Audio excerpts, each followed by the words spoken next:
Assalamualaikum warahmatullahi wabarakatuh. Bertemu kembali dengan saya M. Sobri Sutikno.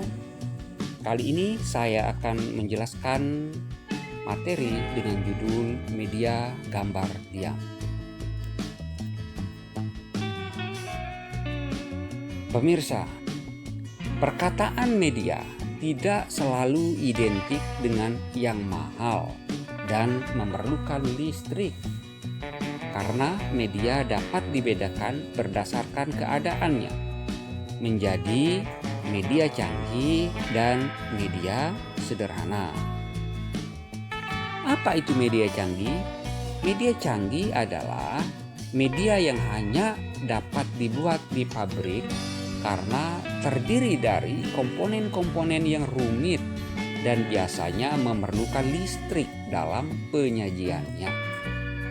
Lalu, media sederhana adalah media yang dapat dibuat sendiri oleh guru dan biasanya tidak memerlukan listrik untuk penyajiannya.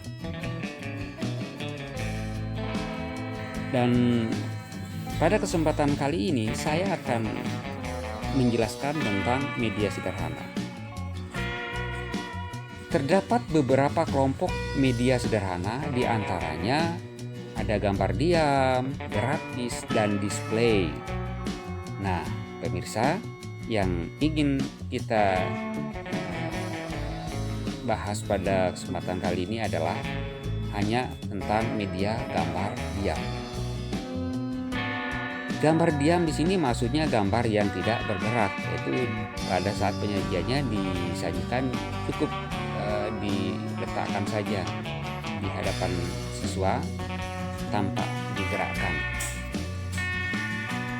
Nah, gambar diam ini terdiri dari berbagai jenis gambar, yaitu berupa foto, gambar, peta, dan sebagainya, pemirsa.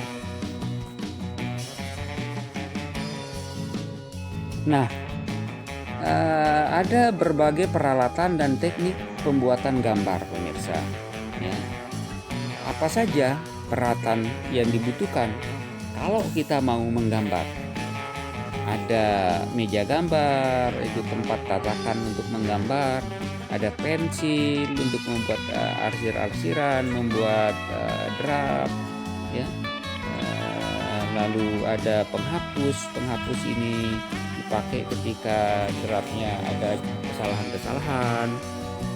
Bisa kita hapus dengan menggunakan penghapus. Ada juga penggaris. Penggaris ini biar apa yang kita inginkan bisa lurus. Kita bisa buat tepi, ya, garis tepi biar terlihat indah gambarnya. Lalu lempengan elips dan bundar ini juga kita bisa gunakan kalau kita mau buat lingkaran-lingkaran. Dan ini ukurannya ada yang kecil, ada yang besar, kita bisa sesuaikan. Lalu ada juga jangka juga bisa kita gunakan untuk membuat lingkaran. Kita buat lingkaran besar ataupun kecil, kita bisa menggunakan jangka. Lalu ada kertas atau karton, ini tempat kita menggambar.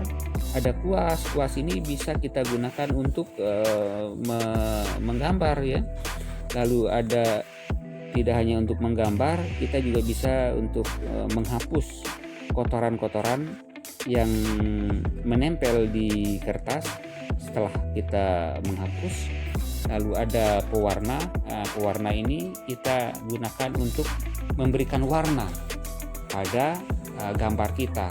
Tentunya warna ini kita bisa sesuaikan dengan gambar yang kita mau buat. Kalau misalnya mau buat gambar tentang pohon, kita bisa menggunakan warna hijau untuk daunnya, dan pohonnya kita sesuaikan dengan warna sesungguhnya pohon tersebut. Selanjutnya, teknik memotong, menempel, dan memperbesar gambar. Peralatan yang dibutuhkan adalah ada cutter. Cutter ini alat pemotong, itu contohnya gambarnya di samping, ya. Lalu ada gunting, ini juga alat untuk memotong. Ada lem ini juga digunakan untuk mengelem, ya, merekatkan.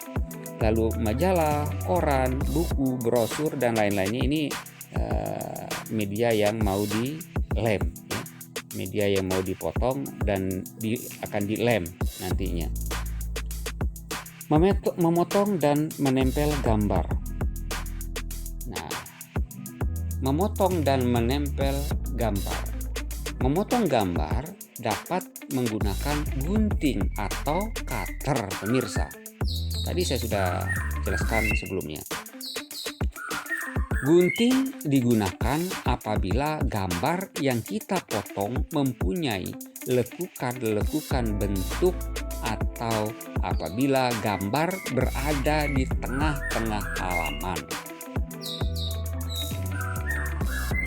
Apabila gambar merupakan bidang lurus, maka menggunakan cutter akan memberikan hasil yang lebih lurus pada gambar, pemirsa.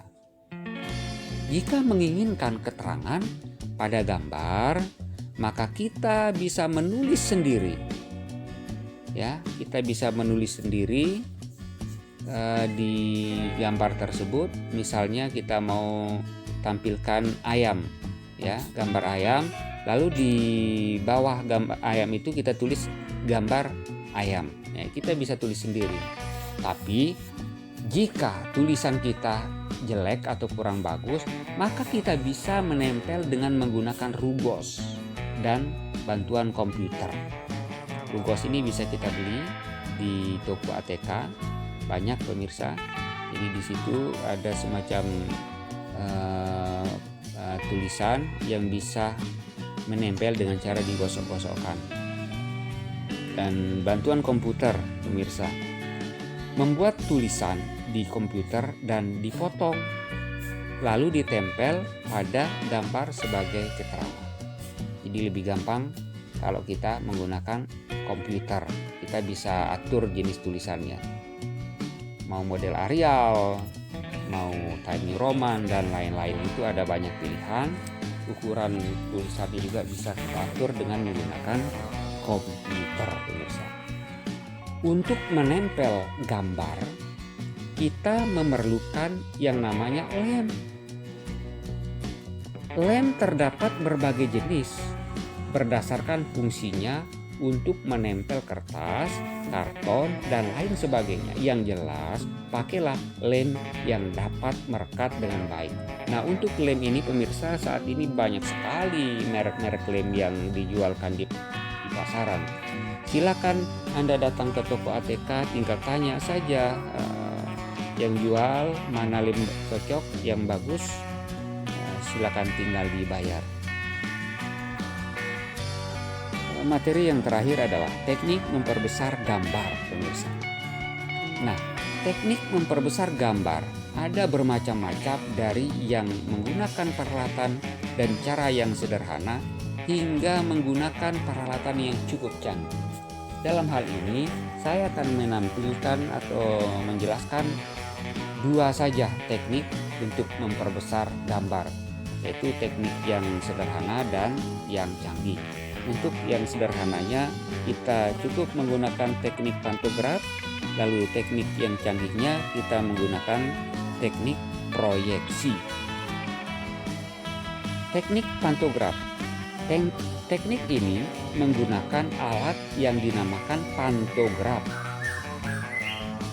yaitu suatu alat sederhana yang dapat digunakan untuk memperbesar atau memperkecil gambar. Alat ini terbuat dari kayu, metal, atau plastik yang mempunyai persendian yang dapat digerakkan. Anda kalau mau, ini ada contohnya, contoh gambarnya di bawah, ya, gambar pantograf. Anda bisa beli di toko ATK, ya, di mall biasanya banyak dijual yang seperti ini. Cari di toko ATK. Lebih khusus lagi di toko alat-alat gambar. Nah, pantograf ini, pemirsa, memiliki kelebihan dan kekurangan. Kelebihannya, pantograf alatnya sangat sederhana, pemirsa, gampang digunakannya. Lalu kekurangannya, seringkali kita meleset dalam mengikuti garis-garis pada gambar yang akan diperbesar atau diperkecil. sehingga hasilnya kurang pas atau tidak persis sama seperti bentuk aslinya. Apabila kita mau menggunakan alat ini pemirsa, maka diperlukan ketelitian dan kesabaran dalam mengerjakannya, sehingga kita dapat mencontoh gambar aslinya dengan sebaik-baiknya. Lalu yang selanjutnya dalam teknik proyeksi. Teknik proyeksi ini ada banyak cara kita menggunakan alat ya. Yang saya jelaskan di sini, kita bisa menggunakan alat yang namanya OHP. Jadi tidak hanya OHP yang bisa kita pakai dalam penggunaan teknik proyeksi ini, ada alat-alat yang lain juga. Tapi yang saya jelaskan hanya menggunakan OHP. Jika kita menggunakan OHP sebagai alat proyeksi kita, maka kita harus mengubah gambar tersebut ke dalam bentuk transparansi. Caranya bisa dengan memfotokopi gambar tersebut dengan kertas transparansi sebagai hasilnya. Barulah kita dapat memproyeksikannya ke dinding atau ke layar atau ke screen pemirsa. Nah, alat-alat ini bisa dipraktikkan di rumah masing-masing. Semoga Anda bisa memprakteknya dengan baik. Tentunya yang dibutuhkan adalah sekali lagi ketelitian dan kesabaran.